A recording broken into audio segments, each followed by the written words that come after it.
మాట ఇవ్వొద్దు, ఇచ్చాక మాయ మాటలు చెప్పి పక్కకు తప్పుకోవద్దు.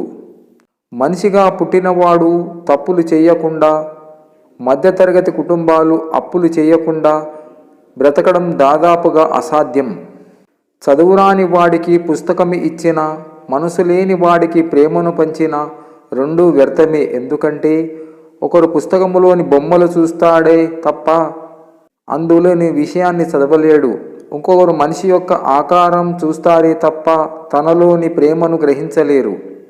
ప్రతి పనిలో గెలుపు ఓటమి సహజం. గెలుపు కంటే ఓటమి నుంచే అనేక పాఠాలు నేర్చుకోగలం.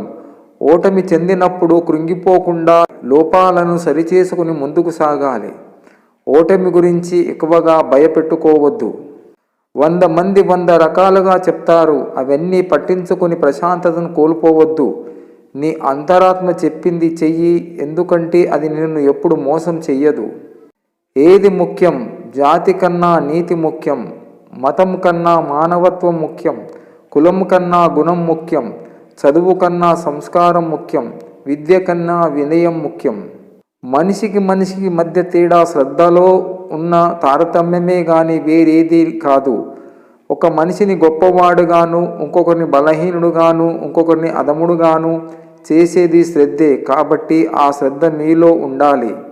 కోపం వలన అవివేకం కలుగును, అవివేకం వలన మరుపు వలన బుద్ధి నశించడం, బుద్ధి నాశనం వల్ల తాని నశించడం జరుగుతుంది అని శ్రీకృష్ణ పరమాత్ముడు అర్జునుకు గీతోపదేశం చేశాడు. మంచి అలవాట్ల తర్వాత మనం పిల్లలకు ఇవ్వగలిగేది మంచి జ్ఞాపకాలు మాత్రమే. మగాడు లేకపోయినా స్త్రీ బ్రతకగలదు. కారణం స్త్రీకి అంత ఆత్మవిశ్వాసం ఎక్కువ. స్త్రీ లేకుండా మగాడు బతకలేడు. కారణం మగాడికి ఆత్మవిశ్వాసమే స్త్రీ. అబద్ధానికి అభిమానులు ఎక్కువ, నిజానికి శత్రువులు ఎక్కువ.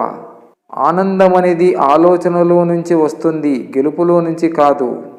దీపం మట్టితో చేసిందా బంగారముతో చేసిందా అనేది ముఖ్యం కాదు. అది చీకటిని ఎంతవరకు తన వెలుగుతో దూరం చేసేది అనేది ముఖ్యం. అలాగే మిత్రుడు పేదవాడా ధనికుడా అన్నది ముఖ్యం కాదు. ఆపదలో ఉన్నప్పుడు మనల్ని వదిలి వెళ్లకుండా ఎంతవరకు ఉన్నాడనేదే ముఖ్యం.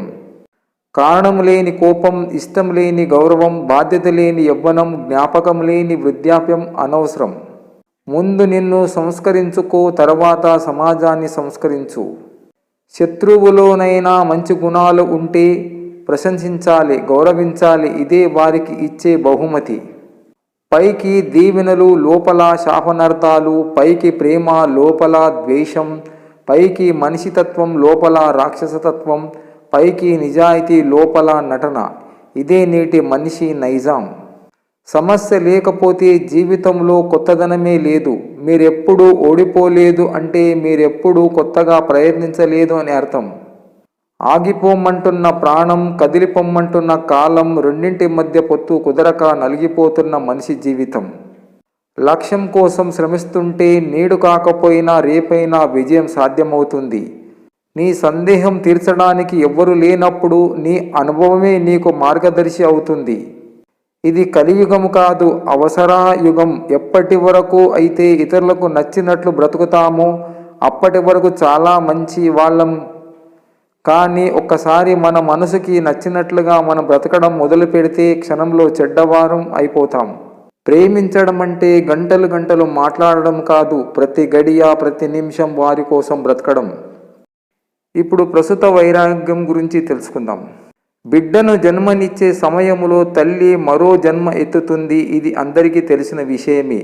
ఆ అవస్థ పడలేక చాలు ఈ ఒక్క కానుపు అనుకుంటుంది ఆ తల్లి. ఎందుకంటే ఈ రోజుల్లో నార్మల్ డెలివరీ కావడం లేదు, చాలా వరకు సిజరింగ్ కాన్పులు అవుతున్నాయి. పెళ్లి కాని వారు ఆ తల్లి పడే అవస్థను చూసి అబ్బో మనకు పెళ్లి వద్దు, పేరంటం వద్దు అనుకుంటారు. కానీ కొద్ది రోజుల తర్వాత ఆ పిల్లల్ని కనడం అవన్నీ మర్చిపోయి పెళ్లి చేసుకుంటారు. మొదటి కానుపు అయిన వారు కూడా అన్ని మర్చిపోయి రెండో కానుపు రెడీ అవుతారు. దీనినే ప్రస్తుత వైరాగ్యం అంటారు. శ్మశాన వాటిక వైరాగ్యం గురించి తెలుసుకుందాం. ఎవరైనా కాలం చేసినప్పుడు మనం శ్మశానానికి వెళ్తుంటాం. అక్కడ ఆ శవాన్ని కట్టెల మధ్యలో పెట్టి అంత్య సంస్కారం చేయడానికి సిద్ధం చేస్తూ ఉంటారు. అవన్నీ చూసి మనం మనసులో ఇలా అనుకుంటాం, ఓ ఇంతే మన జీవితం, ఎవడు సచ్చినా ఆఖరికి ఇక్కడికే రావాలి. నేను ఈ రోజు నుంచి అందరితో ప్రేమగా ఉంటాను. ఆయన ఈ లోకాన్ని విడిచి ఏమి సాధించాడు, నేనేమి సాధిస్తాను? ఆయన బోలెడంత డబ్బు సంపాదన, ఐశ్వర్యం, పేరు ప్రతిష్టలు సంపాదించాడు. ఆఖరికి ఖాళీ చేతులతోనే వెళ్ళవలసి వచ్చిందే. ఈ రోజు నుంచి బుద్ధిగా అందరితో మంచిగా ఉంటాను అని మనసులో ఎన్నో విచారణలు వస్తూ ఉంటాయి. శ్మశానం నుంచి ఇంటికి వచ్చిన తర్వాత 2 రోజుల్లో అన్ని మర్చిపోయి ప్రపంచమాయలో పడతాం. దీనినే శ్మశాన వాటిక వైరాగ్యం అంటారు. నీ గమ్యం చేరే వరకు పయనించు, అప్పుడే నిన్ను మనిషి అంటారు. పని మొదలు పెడితే ఆపవద్దు. ఫలితం గురించి ఆలోచించకుండా పని పూర్తి చేయడమే మనిషి పని. అవసరాల కోసం కలిసే స్నేహాలు, అవసరాల కోసం కలిసే బంధుత్వాలు ఎల్లకాలం శాశ్వతంగా నిలబడవు. బాధలు లేని సంసారమే లేదు, సమస్య లేని మనిషే లేడు, కష్టం లేని వ్యవసాయం లేదు, ఒత్తిడి లేని ఉద్యోగమే లేదు, నష్టము లేని వ్యాపారమే లేదు. ఇవన్నీ జయిస్తేనే జీవితం అంటారు మిత్రమా. ఎన్నో జన్మల పుణ్యఫలం ఉంటేనే ఈ మానవ జన్మ మనకు వస్తుంది. పురాణ వైరాగ్యం, ప్రస్తుత వైరాగ్యం అంటే కానుపు, శ్మశాన వాటిక వైరాగ్యం. మహాత్ములు ఈ 3 వైరాగ్యాల గురించి మనకు తెలిపారు. ఈ 3 వైరాగ్యాల గురించి గురువులు చెప్పిన దానిని నేను మీకు చెబుతున్నాను. పురాణ వైరాగ్యం అంటే ఏమిటి అని దాని గురించి మీకు ముందు చెబుతాను. ఎక్కడైనా పురాణ కాలక్షేపం జరుగుతూ ఉంటే అక్కడకు మనం వెళ్ళి ఆ మహాత్ముడు చెప్పే కథలను వింటూ ఉంటాం. మనకు జ్ఞాపకం కలిగించే అంశాలపై జ్ఞానబోధలు చెప్తూ ఉంటారు. ఆ జ్ఞానబోధలు వింటుంటే మనం కూడా అలాగే ఉండాలి అని మనసులో అనుకుంటూ ఉంటాం. ప్రతిరోజు ఉదయం సాయంత్రం పురాణం వినడానికి వద్దాం అని మనసులో అనుకుంటాం.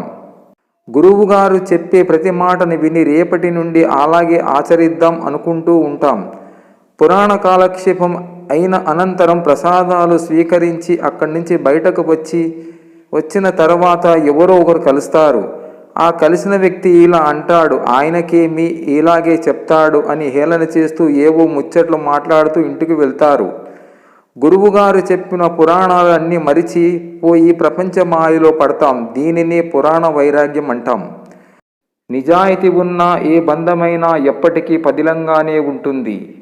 మంచికి ఉన్న స్వేచ్ఛ చెడుకు లేదు, చెడుకు ఉన్న ఆకర్షణ మంచికి లేదు. మనం కోరుకున్న బంధం కంటే మనల్ని కోరి వచ్చిన బంధం చాలా గొప్పది.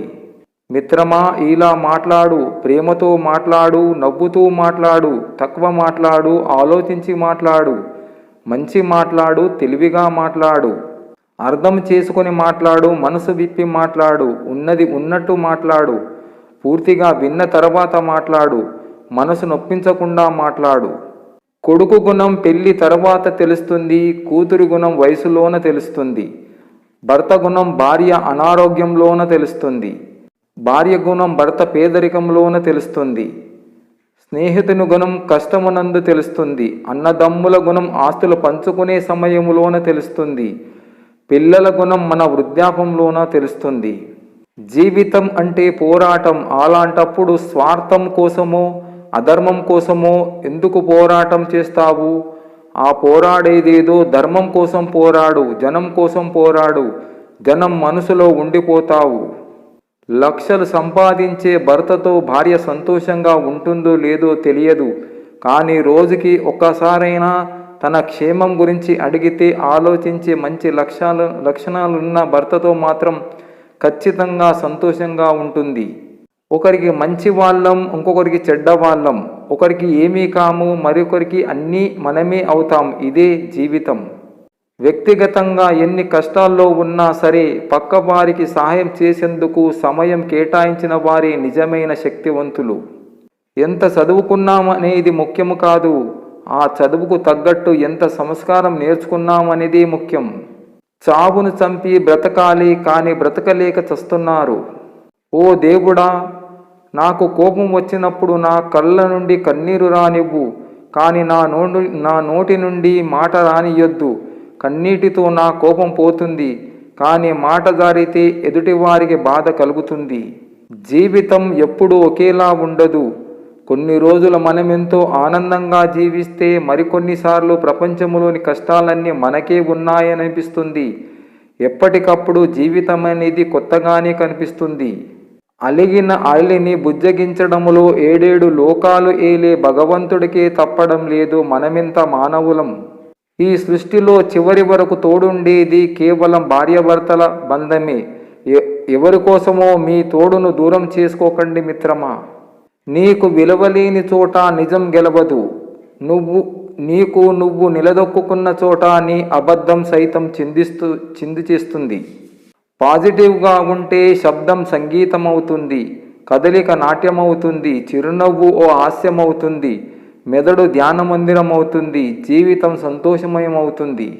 అర్థానికి అపార్థానికి ఒకే అక్షరము తేడా. అర్థం చేసుకుంటే స్నేహమైన బంధమైన కలకాలం నిలబడుతుంది. అపార్థం చేసుకుంటే ప్రతిదీ దూరమే అవుతాయి. ఇతరులతో పోల్చుకోవడం, ఇతరుల నుండి ఆశించడం, ఈ 2 వదిలేస్తే జీవితంలో సగం సమస్యలు తీరిపోతాయి. నలతపడని కళ్ళుండవు, కలత చెందని మనసుండదు. కళ్ళు ఏడ్చిన ప్రతిసారి మనసు బాధపడాలని రూలేం లేదు. కానీ మనసు బాధపడిన ప్రతిసారి కళ్ళు తప్పకుండా ఏడుస్తాయి. సమయం ఉన్నప్పుడు మాట్లాడేది పరిచయం, సమయం చేసుకొని మాట్లాడేది బంధం. ఇదే జీవితం. చుట్టూ నిశ్శబ్దంగా ఉంటే ప్రతి శబ్దం స్పష్టంగా వినబడుతుంది. మనసులో ప్రశాంతత ఉంటే ఆలోచనలో స్పష్టత వస్తుంది.